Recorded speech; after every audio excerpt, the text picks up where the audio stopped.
over the trades on the day for August the 15th, 2023. It's Tuesday, and it was a down day today, minus 27.70. Down on the week, minus 21.16. Up on the month, up on the quarter, up on the year, about 3.5% off of our equity peaks from last Tuesday. A week ago, we were at equity peaks, and so we were ahead of the hypotheticals since we skipped out on CPI and underperformed the hypotheticals a little bit today. Now, I want to talk about drawdowns. Most of the time, you're not at an equity peak. When you're not at an equity peak, you're in a drawdown. And so this is normal. It's not a failure to be in a drawdown. It's quite normal in trading to not always be at equity peaks. And so you can say it like this. You can say we're in a drawdown, and that sounds negative. Or you can say we're not at equity peaks, and that sounds more positive, but it means the same thing. And the reason I say that is because expectations, sometimes if you think you're trading and you're supposed to always be at equity peaks and you're not, you might think you're failing or there's something wrong with the strategy, but most normal trading programs are not at equity peaks most of the time. Over 2/3 of the time, we're not at equity peaks. 2/3 or more, we're not at equity peaks, which means 2/3 of the time we're in a drawdown. So if you say, for example, if you ran up $100,000 and then you spent a month just within a $10,000 drawdown of that $100,000, you're doing really well. That would be a $100,000 run up is not as normal, depending on your account size. But sitting, 30 days just below, just giving back 10 to 20% of your gains is after a 30-day, 60-day, 90-day period. After a huge profit run would be quite normal, and so it's not a failure to be not at equity peaks or in a drawdown is not a failure. And so just trying to explain expectations. If you're new to trading, if you're new to systematic trading, don't put the pressure on yourself to think that you're supposed to pound away at equity peaks. It'd be great if you can do that. That's great, but most people, most traders, and most trading programs do not do that.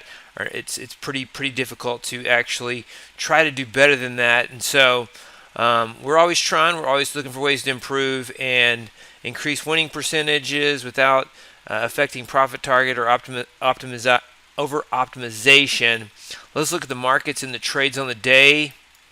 Really choppy market. S&P sold off, chopped, and then tried to reverse and then sold off very end and then reversed right at the end. Can't get one of those sell into the close where it sells off, reverse, sells off. It's always got to come back, it seems like, and that makes a difference. And so, I've had the market traded down here. We had a lot of choppiness today in the Nasdaq, or in the S&P as well. We lost early on. We got back about half of our losses before the close. And so, every turning point, it seemed like we were long, got stopped out, then we got short and we're stopped out. And then, we were long, and then we reversed to short, and had the market traded down to here, would have been up on the day had it followed through. But we're looking pretty good, bound to go up on the day, and then it just, bounced back again against us. And so, difficult trading period, difficult market to trade right here. Refuses to give up a trend. Starts to have one, and then it fights back. And so still also trying to support that 15,000. Let's look at that on the Nasdaq as well. Here's the Nasdaq, and here's a 120-minute chart of the Nasdaq. And so we talked about the Nasdaq support 15,000 for a while. Here's the 15,000 level, and it's been a lot of time in here supporting the 15,000 level. It blipped below it here, and then came right back. So it stayed above it mostly, with this one exception, and then it broke out, and then it tried to support 15,500. 15,500 broke down, and it's coming back to this 15,000 level. It bounced there, bounced there, bounced there, trying to fight off that 15,000 level. I'm anxious to see it break down 15,000. The market, if you look at a long-term picture, it just ran up, and then it tried to create support in a very tight, there's usually more ebb and flow in the markets, and it's trying to create this tightly wound support at a higher level. Maybe it'll get away with it, maybe it won't. I would like to see it break down, create a little more volatility, a little bit more natural swings. There's still so much liquidity that's buying all these dips and propping it up, and we'd like to see that get washed out. If we've some good strong selling, could maybe wash out some of these dip buyers, some of this liquidity that is destroying the natural price action in the market. And so that's what I would like to see. We'll see if that happens. So here is Tick Pulse up on the day. It's up about 525. These axes, you can see the equity curve, but it's disappearing from the axis, and so it's hard for me to read this. I can go in here and you can go studies, edit studies, and if I double click on this and I do that, it'll show up, I think. See, plus 500. I don't know why it's not showing up on mine. Some of these it shows up, some of it doesn't. And then minus 525 on mirror, minus 725 on gap fill 1, minus 1225 on opening chop, tick count trend dynamic. You can also highlight that, minus 137.50. And so 1 for 5 on the S&P. You can see how we were, Tick Pulse did well, but you see these early long trades getting stopped out. And as soon as the last long trade was stopped out, it reverses. And then the Nasdaq trades were short. Cobra 3 started to get short. It was down minus 650. Tick count trend, this trade was down initially, but then it came back with 2 winners. So Cobra 3 minus 650, Tick Pulse plus 575. EVP 1, you can see you can't get short at the end of the day. It just keeps that at some point it props up. It never seems to want to sell into the end of the day. The selling started late in the day to hit new lows late in the day, which is unusual like this. And so we may be getting to a time period now where we're going to see some more selling later in the day. It's been a while since we've had that. We're due for that cycle. The market usually has cycles of buying and selling. We just really haven't had much selling lately. Market is due for a cycle of selling, technically speaking, regardless of the fundamentals or what you think the market should do long term. In the short term, it's due for that cycle of selling. Minus 350, Tick Pulse here, plus 950. Tick count trend is plus 525. OPV in Q minus 7750. And then momentum reversal is minus 1225. This has been one of our top strategies, but today it was down. And so those are the Nasdaq strategies. Let's look at the micros. Looking at a different computer here, my VPS plus 50 on Tick Pulse, minus 5250 on mirror, minus 7250 on gap fill 1, minus 12250 on opening chop. Tick count trend dynamic turnaround is minus 1625, so about the same. Trades 1 for 5 on the micro S&P, micro Nasdaq, minus 65, plus 5750 on Viper. EVP 1 here at the end of the day was minus 3350, plus 96 on Tick Pulse, plus 5250 on tick count trend. OPV in Q minus 950, momentum reversal minus 12250, micro Nasdaq about the same as well. Looking at the money management algorithms on another computer, and Tick Wave, I have the 1 minute versions on these are different. Sometimes mostly the same, but the Tick Wave 1 minute version is a little better overall. Yesterday it had 2 losses instead of 1. So a bigger loser yesterday, and today it had a plus 1575 trade on the 1 minute version, and for that reason the equity curve on the money management indicator is going to look a little bit different than it would.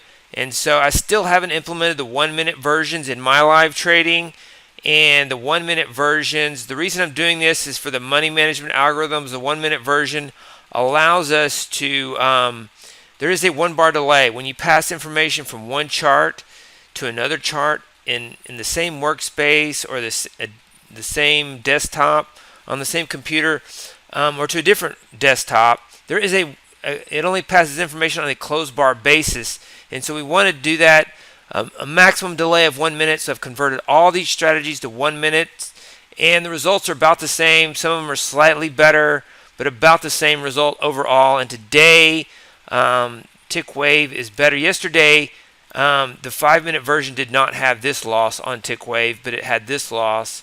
And today, tick wave on the 1-minute version has this gain, while the 5-minute version did not. So wanted to point that out as we go over the equity curve. The equity curve indicator today was mainly down. It ended at minus 802.50. And keep in mind, our results were minus 2,300. And so that $1,500 difference is what the difference is here in this setup. And so there can be subtle differences in these settings when you convert from 1 minute to 5 minutes. And so all these other trades, checking real quick, are about the same. And let's look at the Nasdaq. The Nasdaq strategies, these all look the same. I've rewritten the MM save indicators. This would plot the last entry price now. It was plotting, it wouldn't go back to 0 after it went flat. And so I made it go back to 0 after it goes flat. There are also over 100 MM save indicators now. And the reason I changed this average price is because I have a brand new setup here. Market position trader with the average entry price. I believe I covered this a little bit last week. And it's the same as the market position trader, but it looks at the average entry price. You can see some of the trades are different. When I click on here, some of the trades are different. And so it has an additional criteria. It has about 1,000 less trades over the last 3 years. And so the results are a lot better. 39.94, you get 1,000%. This goes up by 1,000. 39.94 with a $17,000 drawdown and 705 average net profit. Here's the equity curve. It's in a little bit of a drawdown, and you can see that by expanding it. A little bit of a drawdown here, and I mean, you can talk about drawdowns. Every time there's a green dot, it's a new equity peak. Every time there's black, it's not, and so you can't always see right in here. These green dots cover up some of the black dots, but it's not always at equity peaks in here either, even though it might look like it, because the green dots are so big, it covers it up. So this is the equity curve, and really for the Nasdaq, we compare our stock index portfolio 34, which has about a $25,000 drawdown, and it includes the ES and the Nasdaq. And so here's the market position trader. It is a 23,475 drawdown, and it has about 1,000 more trades. So the average trade is 144 here. Total net profit 688. Over here, the average trade profit is 182. This is with slippage and commission already, and so it has about 1,000 less trades. And we take into consideration the average entry price of the hypothetical signals that are already trading before we take the next trade. So it's looking back at the stock index 34 Nasdaq workspace, which has 17 NQ strategies. This has 17 ES strategies. I didn't draw that very clearly, and I put those in there. And so there's less trades, and it uses average entry price. And let's go over the rest of the portfolio money management algorithm setup as well. I'm getting questions on those. So here is the stock index portfolio 34 market position trader Nasdaq. You can see the trades on the day. This has a maximum of 5 contracts. Exits at 345, and today it was plus 335 on the Nasdaq, as compared to the average entry price, which was minus 685, and the strategies were minus 252 in the NQ today. The 17 strategies, not all of them traded. They were minus 252, but as a frame of reference, those are the hypothetical results. The S&P strategies were minus 2112 today. So let's look at those. The market position trader, these are the trades on the day. Minus 325 on the S&P market position trader versus minus 2112. And the signal strength trader for the S&P did not trade today. Here is the equity curve for that, and so it is down. Let's see, it's down. Where is it on the month? It's down 1150 on the month. The Nasdaq signal strength trader did not trade today. Didn't get enough trades in one direction. On the month, it is down minus 1345. And so signal strength trader simply trades one contract. You could scale and add multiple contracts, but it takes one position when there is a net long position of +4 on the Nasdaq, and net short position if it's -4, has a stop loss, profit target, exit time, and so just one trade, and it could be scaled by contract. You can see the low drawdown. It's the power of trading using the information from 17 strategies and combining them into one, while the market position trader simply takes the same trades based on a 1-bar delay with additional criteria. This does have a $3,000 stop loss on the current position, and if it's more than $3,000 down on the day, it won't take an additional trade for the day. And it also exits at 1545, so it's a little bit different. And so that is the update on the portfolio money management algorithms. I am going to show you what that looks like. I have most of the content in the portfolio money management algorithms, and so this is the members area for the portfolio money management algorithms. I'm almost finished. I don't have it completed yet. But you can go ahead and get early access because most of the things we've talked about are in this. The strategy, equity, and market position indicator. You have the introduction, how to customize the indicators in easy language, exporting the static equity curve for backtesting. We kind of went over that. Then I have another section for backtesting the equity curve, the static equity curve, which allows you to, you're just testing the equity curve. And so you have to create the chart and you have to backtest it. And then the open code for the signal strength trader. You can download the easy language, download the workspace that you see in this video, download the Nasdaq workspace, the market position trader, and you can download the easy language, download the ES workspace, download the NQ workspace. And then right here you can download the easy language and NQ workspace for the average entry price market position trader that I just went over, my favorite setup for trading the Nasdaq strategies in the stock index portfolio 34. This will be added soon this week. I have some additional content that I want to add in the future under this section, and I also have an introduction to add. This also includes the money management algorithms. If you have a portfolio, one of the portfolio subscriptions, you can get this at half off the normal price. You can get this half of the normal price. So if you don't have a subscription, you might want to get a subscription and get this at half off. Or you can contact us for full pricing and details on how to get the open code lifetime license for the portfolio money management algorithms, as well as the money management algorithms, which are individual. It's a different members area. The MMAs are a different members area and include additional open code examples as well. Hey, David Bean here. Welcome to Capstone Trading Systems YouTube page. Be sure to subscribe to join our community of algorithmic traders. We are real money traders. We share our winning streaks, we share our losing streaks, as well as market updates, strategies, and coding tips.